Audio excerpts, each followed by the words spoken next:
बहुत समय से मनुष्य के मन में यह प्रश्न गूंजता रहा है कि भगवान है या नहीं। यह प्रश्न उतना ही पुराना है जितनी मानव सभ्यता स्वयं। जब पहली बार मानव ने अपनी चेतना में यह महसूस किया कि वह जीवित है, सोच सकता है, डर सकता है और प्रश्न पूछ सकता है, तब से ही उसने अपने आसपास की शक्तियों को समझने की कोशिश शुरू की। जब बिजली कड़कती थी, जब सूरज उगता और अस्त होता था, जब वर्षा होती थी या भूकंप आता था, वह इन सबको किसी अदृश्य शक्ति से जोड़ देता था, क्योंकि उस समय विज्ञान नहीं था, न ही किसी के पास इन घटनाओं का तर्क संगत उत्तर। मनुष्य को जब कोई घटना समझ में नहीं आती थी तो वह कहता था कि यह भगवान की इच्छा है। इसी तरह भगवान की अवधारणा जन्मी। प्रारंभ में भगवान का अर्थ केवल प्रकृति की अदृश्य शक्तियों से था, जिन्हें लोग प्रसन्न करने के लिए पूजा करते थे। धीरे धीरे जैसे जैसे समाज विकसित हुआ, वैसे वैसे भगवान का स्वरूप भी बदलता गया। कृषि युग आने पर जब मानव ने धरती पर स्थायी जीवन शुरू किया, तब उसे सूरज, पानी और मिट्टी का महत्व समझ में आया। मिस्रवासियों ने रा को सूर्य देवता माना, यूनानियों ने ज्यूस को बिजली और आकाश का देवता कहा, और भारत में इंद्र, अग्नि, वरुण जैसे देवताओं की पूजा होने लगी। इस तरह भगवान का विचार प्रकृति की शक्तियों से नैतिक शक्तियों की ओर बढ़ गया। अब भगवान केवल वर्षा कराने वाला या बिजली गिराने वाला नहीं रहा, बल्कि न्याय, सत्य और नैतिकता का रक्षक बन गया। यही वह बिंदु था जब भगवान एक प्राकृतिक शक्ति से नैतिक सत्ता में परिवर्तित हुआ, और यही धर्मों की नींव बनी। मानव समाज में भगवान की कल्पना का विकास केवल डर से नहीं, बल्कि व्यवस्था और अनुशासन की आवश्यकता से भी हुआ। अगर समाज में कोई सर्वश्रेष्ठ सत्ता नहीं होगी तो लोग किसी नियम को नहीं मानेंगे। इसलिए भगवान का विचार लोगों को नियंत्रित करने और समाज को एक दिशा देने के लिए भी आवश्यक था। लेकिन जैसे जैसे ज्ञान बढ़ा, विज्ञान ने दुनिया के रहस्यों को उजागर करना शुरू किया। न्यूटन ने गुरुत्वाकर्षण समझाया, डार्विन ने जीवन की उत्पत्ति और विकास का सिद्धांत दिया, और हबल ने ब्रह्मांड के फैलाव की खोज की। इन खोजों ने यह साबित किया कि ब्रह्मांड के हर रहस्य के पीछे कोई अलौकिक शक्ति नहीं, बल्कि प्राकृतिक नियम काम करते हैं। बिजली गिरने का कारण बादलों में चार्ज का असंतुलन है, वर्षा का कारण वाष्पीकरण है, जीवन का कारण जैविक विकास है। इसलिए वैज्ञानिक दृष्टिकोण से अब तक ऐसा कोई ठोस प्रमाण नहीं मिला कि कोई अलौकिक सत्ता इस ब्रह्मांड को नियंत्रित कर रही है। विज्ञान का मूल सिद्धांत है, जो सिद्ध नहीं हुआ उसे सत्य नहीं माना जा सकता। लेकिन विज्ञान यह भी कहता है कि अस्तित्व का अभाव सिद्ध नहीं किया जा सकता। यानी अगर भगवान नहीं है, इसका प्रमाण देना भी असंभव है। इसलिए वैज्ञानिक भगवान के अस्तित्व को न स्वीकारते हैं न नकारते।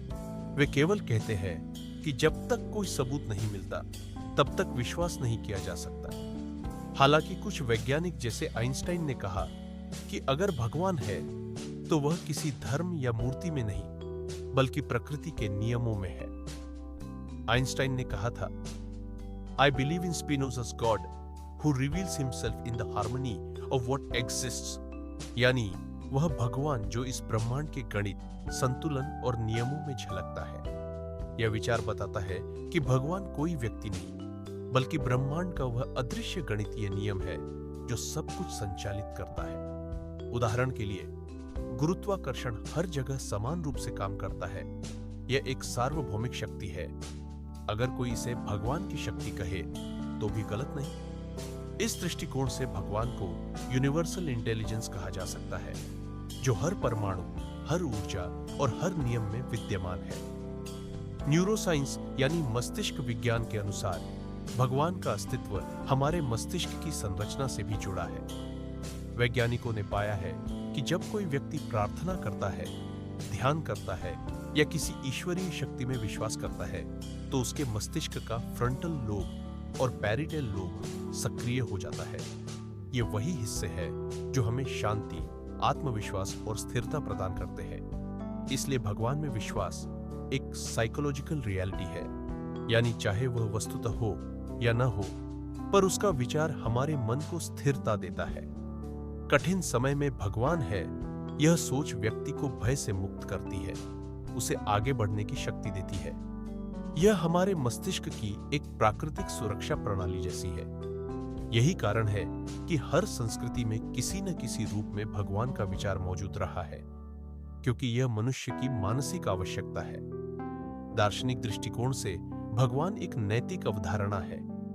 भगवान का विचार अच्छाई और बुराई की सीमाएं तय करता है।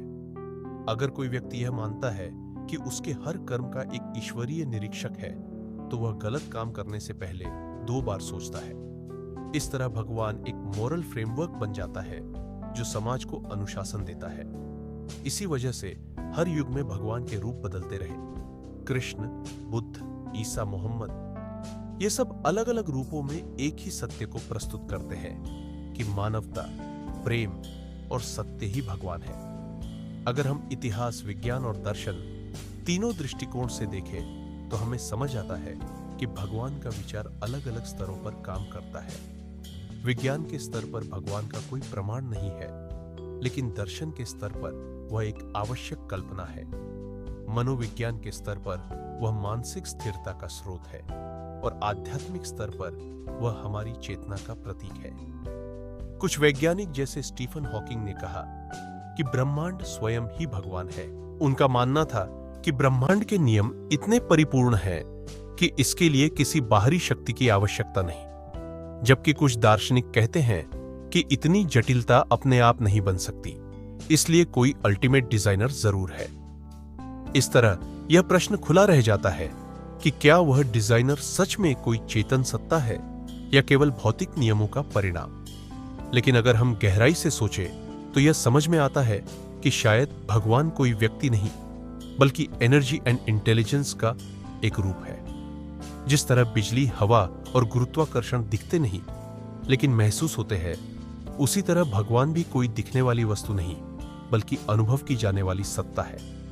जब कोई व्यक्ति प्रेम करता है, दूसरों की मदद करता है, सच बोलता है या किसी के दुख में साथ देता है, वहां भगवान की उपस्थिति महसूस होती है। इस दृष्टि से भगवान मंदिर या आसमान में नहीं, बल्कि मनुष्य के भीतर है। इसलिए असली प्रश्न यह नहीं है कि भगवान है या नहीं, बल्कि यह कि क्या हम अपने भीतर के भगवान को पहचान पाए हैं। विज्ञान हमें दिखाता है कि प्रकृति कितनी गहरी है और दर्शन हमें यह सिखाता है कि चेतना कितनी विशाल है। शायद यही दोनों मिलकर भगवान बनाते हैं, प्रकृति का नियम और मानव का विवेक। इसलिए कहा जा सकता है कि भगवान एक ऐसी सच्चाई है जो प्रमाण से नहीं, अनुभव से जानी जाती है। विज्ञान हमें यह समझाता है कि यह संसार कैसे काम करता है, और भगवान का विचार हमें यह समझाता है कि हमें इस संसार में कैसे जीना चाहिए। दोनों एक दूसरे के विरोधी नहीं, बल्कि पूरक है। यदि हम केवल विज्ञान को माने तो जीवन यांत्रिक हो जाएगा, और यदि केवल भगवान को माने तो अंधविश्वास में डूब जाएंगे। संतुलन तभी संभव है जब हम दोनों को साथ लेकर चले, तर्क और विश्वास, विज्ञान और आध्यात्मिकता, ज्ञान और प्रेम। निष्कर्ष यही निकलता है कि भगवान का अस्तित्व सिद्ध न होने के बावजूद उसका प्रभाव अनदेखा नहीं किया जा सकता। उसने मानव सभ्यता को दिशा दी, नैतिकता दी और कठिनाइयों में जीने की शक्ति दी। शायद यही कारण है कि हर युग, हर संस्कृति, हर मनुष्य ने किसी न किसी रूप में भगवान को महसूस किया है।